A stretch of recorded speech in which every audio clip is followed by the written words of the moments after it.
Essential question 2 is what efforts were made in this period to strengthen the economic integration of the nation, and what major crises hindered these efforts? The first and most important effort is Henry Clay's American System. Henry Clay was a congressman from Kentucky who proposed a kind of financial plan that in many ways is similar to the financial plan introduced by Alexander Hamilton.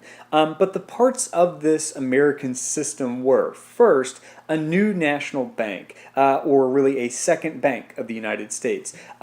Keep in mind that the first Bank of the United States had been allowed to expire during the Jefferson administration, as Jefferson and his Democratic Republicans did not agree that with the Bank of the United States, believing as strict constructionists, the Constitution did not allow for them to create such a thing. So they allowed it to expire. So Henry Clay's American System, the first major component of it is calling for a rechartering of a new national bank or second Bank of the United States.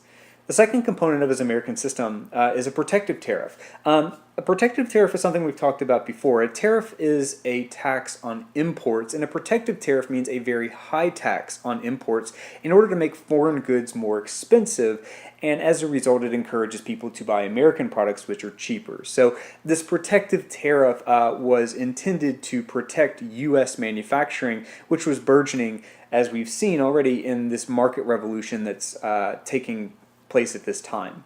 The third component of Henry Clay's American System is federal funding for internal improvements, and that means things like roads and canals. Now, this part of his plan, this part of the American System, proved to be the most controversial, as strict constructionists allege that the Constitution does not allow for the federal government to fund big projects like this, and as a result, this element of Henry Clay's American System does not pass, and internal improvements are left mostly up to the states. The exception to that would be the national road that we talked about last chapter, but other things like canals, such as the Erie Canal, turnpikes and toll roads, those things are mostly state and local initiatives rather than the federal government funding those construction projects. Now, a major crisis that hindered efforts at strengthening economic integration in the U.S. Was the Panic of 1819. And we'll hear about these panics that have their own years next to them over and over and over again, really throughout the rest of the 1800s.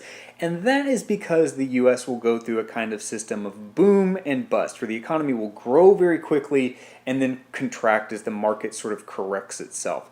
But the Panic of 1819 here is one of those crashes in the boom and bust cycle.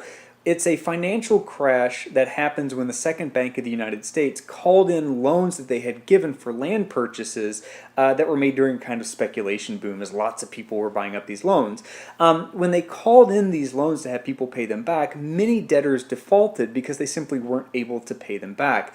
And as a result, the economy goes into a rapid downturn, and most people blame the Bank of the United States for the Panic of 1819, and that generally deepens people's mistrust of the Bank of the United States and banks generally. However, I should point out that the creation of a national bank was upheld by the Supreme Court case McCulloch v. Maryland under the Necessary and Proper Clause, which allows the government to take any actions that are, quote, necessary and proper, end quote, to carry out the expressed powers of the Constitution. This was the Marshall Court again. Remember, this is the idea of loose constructionalism, and the Marshall Court favored strong government, and they are interpreting the Constitution in a way that is flexible by using the Necessary and Proper Clause to justify the creation of a Bank of the United States. Another effort to strengthen the economic integration of the U.S. during this period was the Missouri Compromise of 1820. This is the first national debate over the issue of slavery, specifically the expansion of slavery into new territories. And where this begins is that the territory of Missouri requested to enter the Union as a state, specifically a slave state. So when they request to enter the Union as a slave state in 1819, this disrupted, or could potentially disrupt, the free state, slave state balance that was held in the Senate.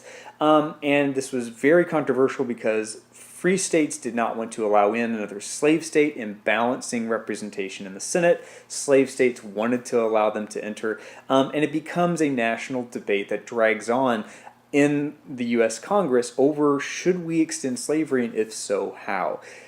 They settled this issue with a compromise. There are three elements to the Missouri Compromise of 1820. The first is that they would allow Missouri to enter as a free state, but second, they would also allow for the entrance of a new free state, which would actually be Maine. That was kind of carved out of part of Massachusetts.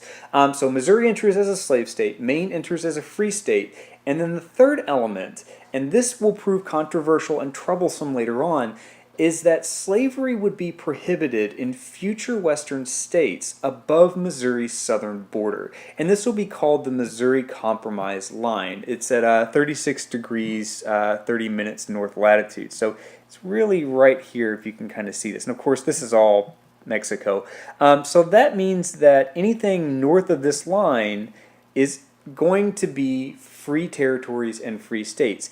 Anything south of that is going to be slave. And as you can surely notice from this map, that means that potentially slavery is not going to be able to expand very much further. Keep that in mind moving forward. That's going to be an important motivation for many Southerners in some coming conflicts.